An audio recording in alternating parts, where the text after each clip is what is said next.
Well, there is a new game where players build mechanical computers powered by marbles to solve logic puzzles and discover exactly the mechanics of how a computer works. And it's already addicting. I've been playing with it already. It seems like a ton of fun. I don't know what I'm doing yet, but it was fun. And with us today is the Boswell family. I'm assuming the creators of the game. Welcome to the show. Thanks for having us. Thanks for having us. Super fun. So I was tinkering with this thing. What were we doing, Isabel and I?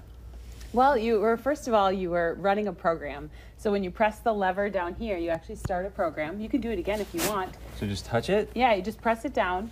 And there's a lever on the back that allows a marble to be released. And as one marble goes down, you can see when it pushes the lever on the bottom, it releases another marble, which makes it so that it's running its own program. So Nice. right now, boys, what program is being run? Do you know which one? Did you look at the front? Do you remember? You just want me to move it for Like you, buddy? sometimes I flipped this open to a random one, so it's not this one. Red, blue. You want to find it in the book? Oh.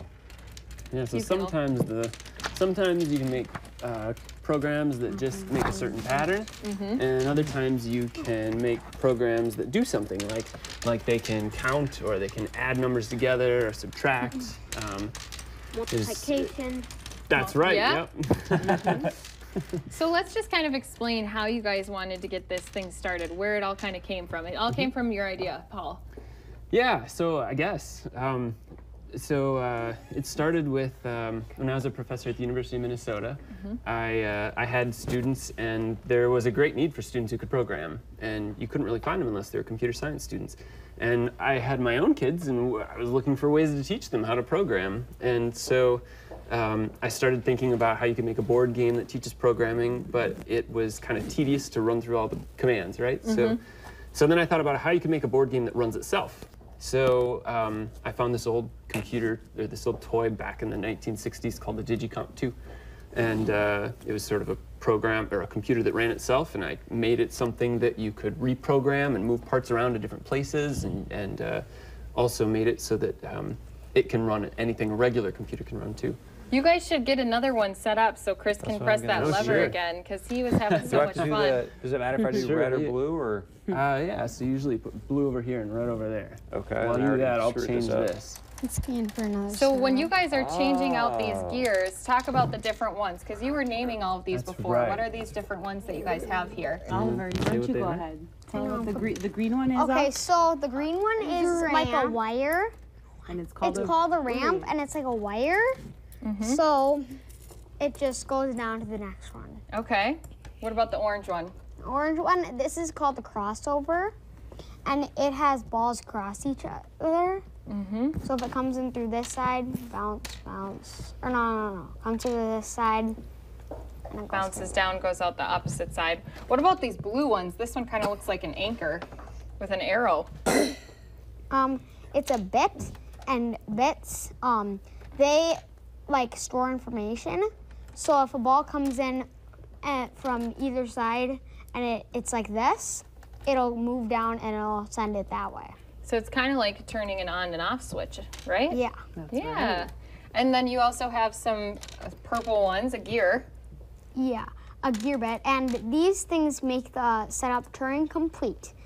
That means that if the board was big enough, it could do anything. And also, it sends information back up the board. So. Yeah. Your dad's putting another puzzle together, and I think that's what makes it so fun, is you guys were explaining that this morning while you learn about these different pieces and what it would actually relate to in a computer. They're also making their way through this workbook and having fun with the different puzzles. Yeah, and the workbook is great because you don't need to know anything about computers to have fun with the game. The logic puzzle part of it, you can work your way through it and learn about the pieces as you go. And each piece and each puzzle builds upon the one before it. And so the great thing is that kids can work at it at their own pace. And then as they go along, they'll actually be learning some fundamental concepts of how computers work without even really knowing it, because they're having a great time and they're using their brains to figure out the logic puzzles. And you said it's meant for kids who are ages 8 and up, but you guys also have 3 little ones. One who's exhausted from waking up early this morning. But you said too that they can kind of start at a younger age and they just kind of get a hang of things. Yeah, yep.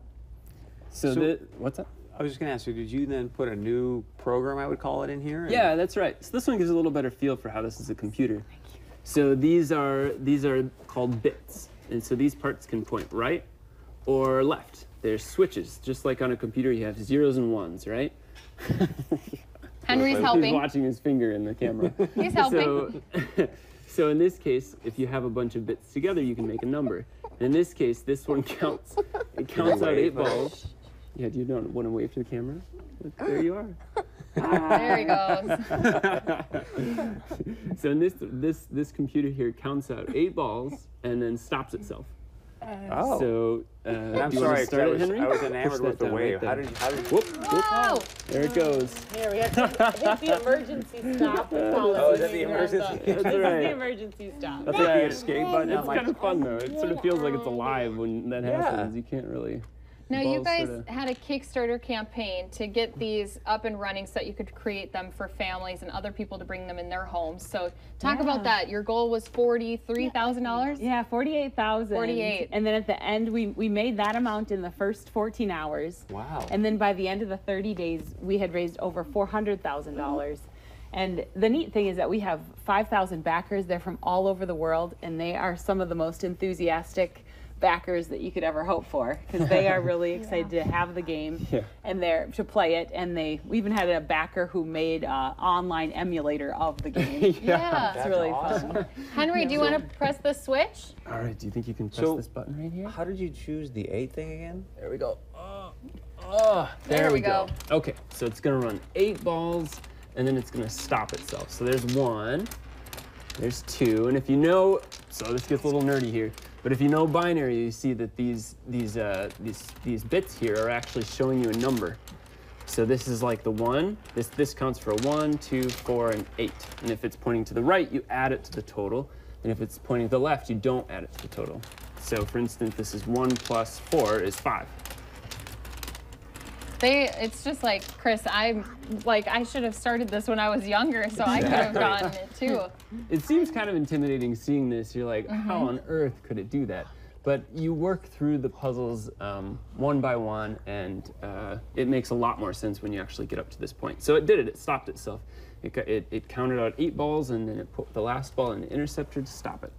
So were you stunned when you said, okay, we want to raise 48 and you got 400? Oh, yeah. Oh yeah, definitely. What do you Yeah. attribute that to? We thought we were going to work for every single backer that we got. And I mean, I feel like in some ways we did diligence before we started, but we didn't work that hard to get that many people behind it.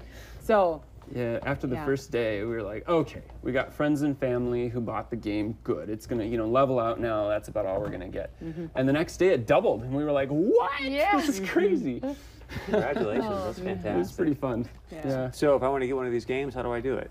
Oh, well, so now the Kickstarter's over, but we're still taking pre-orders. There's a button actually on the Kickstarter site that takes you to the pre-orders page. So you can still get them, and you'll get them sooner than other people if you get a pre-order now.